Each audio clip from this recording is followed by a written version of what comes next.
125 साल की लीला के बाद भगवान कृष्ण ने अपना शरीर तो त्याग दिया था, लेकिन उनका दिल आज भी जगन्नाथपुरी में है।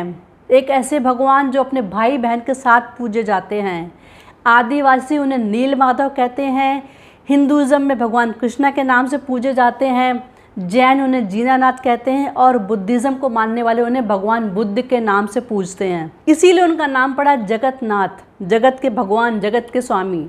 हिंदुज़म के 4 धामों में से एक जगन्नाथपुरी, जिससे जुड़ी बहुत सारी मिस्ट्रीज और स्टोरीज़। उड़ीसा के पुरी में भगवान अपने बड़े भाई बलभद्र और सुभद्रा के साथ इस मंदिर में मूर्ति रूप में विराजमान हैं। इनकी ये मूर्तियाँ ना तो मेटल की हैं ना पत्थर की हैं, बल्कि लकड़ी की बनी हुई हैं और इन मूर्तियों को हर 12 साल में चेंज किया जाता है। जिस दिन ये रिचुअल होता है उस दिन को नव कलेवर कहते हैं और उस दिन पूरे शहर की लाइट कट कर दी जाती है, पूरे शहर में सीआरपीएफ लगाई दी जाती है, मंदिर की सिक्योरिटी सीआरपीएफ के अंडर में आ जाती है। उस दिन भक्तों को मंदिर के अंदर जाने की परमिशन नहीं है, वही लोग मंदिर में जाते हैं, वही पुजारी मंदिर के अंदर जाते हैं जो इन मूर्तियों को चेंज करते हैं। और जो भी पुजारी इस मंदिर के अंदर जाते हैं उनकी आंखों में पट्टी बंधी होती है, उनके हाथों में थिक ग्लव्स होते हैं। जिन पुजारियों ने ये रिचुअल किया है उनसे जब पूछा गया तो उन्होंने कहा कि ऐसा लगा कुछ लाइव एलिमेंट टच कर रहे हैं। किसी ने कहा जैसे छोटे खरगोश के बच्चे को टच किया, किसी पुजारी ने कहा जैसे कुछ लिक्विड चीज़ को टच कर लिया हो। तो ये जो ब्रह्म पदार्थ है जो पुरानी मूर्तियों से नई मूर्तियों में डाला जाता है वो और कुछ नहीं बल्कि भगवान श्री कृष्णा का दिल है। फेमस आर्कियोलॉजिस्ट प्रवीण मोहन जो एक बहुत बड़े रिसर्चर हैं, मंदिरों पे रिसर्च करते हैं और उनकी बहुत साइंटिफिक रिसर्च होती है। उन्होंने जब जगन्नाथपुरी मंदिर पर रिसर्च करी तो उनका ऐसा कहना था ब्रह्म पदार्थ भगवान श्री कृष्णा का दिल हो सकता है, that can be arc reactor, जो एनर्जी ट्रांसमिट करता है। क्योंकि लकड़ी इलेक्ट्रिसिटी कंडक्ट नहीं करती है, इसी वजह से इन मूर्तियों को लकड़ियों से बनाया जाता है और उस लिक्विड के लीक होने की वजह से हर 12 साल में उन मूर्तियों को चेंज किया जाता है। अकॉर्डिंग टू पुराणाज, महाभारत युद्ध के 36 साल के बाद जब भगवान श्री कृष्ण द्वारकापुरी में थे और अपनी इस धराधाम की लीला को समेटने की तैयारी कर रहे थे, उसी समय वो एक पेड़ के नीचे बैठे थे। वहाँ जरा नाम का एक हंटर आता है और वो एक तीर चलाता है जो हिरण को मारने के लिए चलाता है, लेकिन वो तीर भगवान श्री कृष्ण के पैर में लगता है। जरा भगवान के पास आता है, उनसे माफ़ी मांगता है, लेकिन भगवान कृष्ण कहते हैं नहीं, तुम्हारी गलती नहीं है, मेरा समय आ गया इस धरती को छोड़कर अपने लोक को जाने का। तुम मेरा एक काम करो, मेरा ये संदेश अर्जुन तक पहुंचाओ। अर्जुन मेरे शरीर का अंतिम संस्कार करेंगे और मेरी अस्थियों को समुद्र में विसर्जित करेंगे। अर्जुन को खबर दी जाती है, अर्जुन आते हैं, उनके शरीर का अंतिम संस्कार करते हैं और उनका शरीर पंचतंत्र में विलीन हो जाता है। लेकिन भगवान कृष्णा का दिल नहीं जला, वो वैसे के वैसे धड़क रहा था। अर्जुन ने अस्थियों को, राख को और बाकी चीज़ों को लेकर समुद्र में विसर्जित कर दिया। पूरी मंदिर का डिस्क्रिप्शन ब्रह्म पुराण, नारद पुराण और स्कंद पुराण में भी किया गया है। पुराणों के अनुसार भगवान विष्णु ने अवंती के राजा इंद्रदुम्न को सपने में आकर कहा था कि तुम समुद्र के किनारे जाओ, वहाँ तुम्हें एक लकड़ी का बहुत बड़ा लॉग मिलेगा, उसको उठाकर लाओ और उससे मेरी मूर्तियाँ बनाओ। राजा इंद्रदुम्न सुबह उठते हैं और समुद्र के किनारे जाते हैं। वहाँ पर उन्हें एक बहुत बड़ा लकड़ी का एक लॉग मिलता है। बहुत सारे कारपेंटर आते हैं, कारीगर आते हैं और उस लकड़ी से मूर्ति बनाने की कोशिश करते हैं, लेकिन कोई उस मूर्ति में एक हथौड़ा नहीं मार पाता है।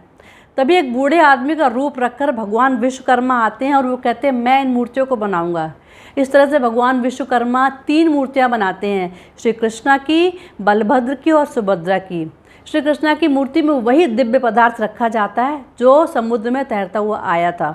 राजा इंद्रदुम्न इन मूर्तियों के लिए एक बहुत बड़ा मंदिर बनाते हैं और इन मूर्तियों को इस मंदिर में स्थापित कर दिया जाता है। एक्चुअली भगवान जगन्नाथ मंदिर का इतिहास हिस्टोरिकली और पौराणिक पॉइंट ऑफ व्यू से डिफरेंट हो सकते हैं, लेकिन ये बिल्कुल सही बात है कि भगवान जगन्नाथ का ये मंदिर दुनिया का सबसे पुराना मंदिर है। ओरिजिनली राजा इंद्रदुम्न ने ये मंदिर सतयुग में बनवाया था, लेकिन उसके बाद कई बार इन्वेड किया गया, बहुत सारे मुगल रूलर आए, उन्होंने इसको तोड़ा, उसको लूटा।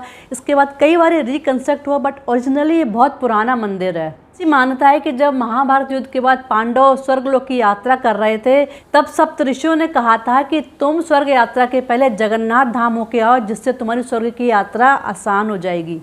भगवान श्री कृष्ण के अवतार भगवान जगन्नाथ की रथ यात्रा पूरे वर्ल्ड में फेमस है और ये यात्रा 9 दिन तक चलती है। करोड़ों डिवोटीज इस यात्रा में शामिल होते हैं, जिसमें भगवान श्री कृष्ण अपने बड़े भाई बलभद्र और सुभद्रा के साथ मिलकर मंदिर के गर्भगृह से निकलकर यात्रा के लिए आते हैं। इस यात्रा की भी बहुत सारी स्टोरीज है, जैसे कहते हैं कि भगवान अपने बड़े भाई और बहन के साथ मिलकर बाहर घूमने के लिए आते हैं। कुछ स्टोरीज में ऐसा है कि जो लोग मंदिर के अंदर दर्शन करने नहीं जा सकते हैं उनके लिए भगवान खुद बाहर निकल कर आते हैं, जिससे कि लोग उनके दर्शन कर सकें। ब्रिटिशर्स ने इस रथ यात्रा से इंस्पायर होकर एक वर्ड डिक्शनरी में ऐड किया जगरनॉट। इस मंदिर से जुड़ी बहुत सारी ऐसी मिस्ट्रीज भी हैं जिसको आज तक कोई साइंटिस्ट भी सॉल्व नहीं कर पाए हैं, और वो भी इन बातों को सुनकर और देखकर हैरान होते हैं।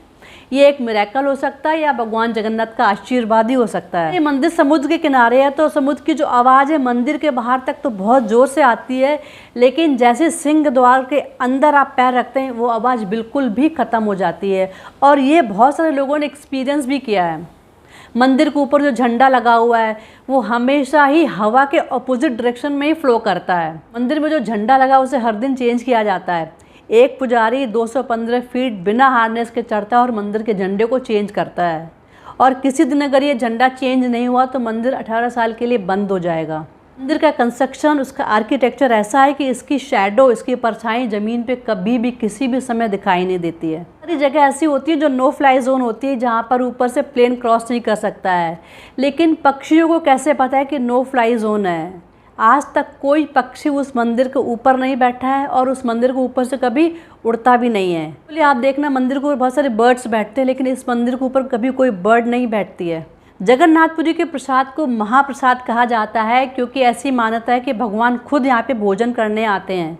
इसीलिए यहाँ दुनिया की सबसे बड़ी किचन है। इस किचन में जो महाप्रसाद बनता है वो कितने भी भक्त आएँ कभी कम नहीं पड़ता है, और कितने कम भक्त आएँ तो कभी एक दाना भी नहीं बचता है। इस महाप्रसाद को बनाने का भी एक प्रोसेस है।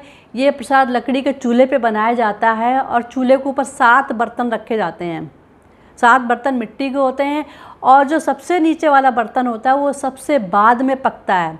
सबसे ऊपर जो 7th पे जो बर्तन होता है उसका प्रसाद सबसे पहले पकता है, जबकि लॉजिकली नीचे वाले प्रसाद को पहले पकना चाहिए और ग्रेजुअली फिर सबसे ऊपर वाले को।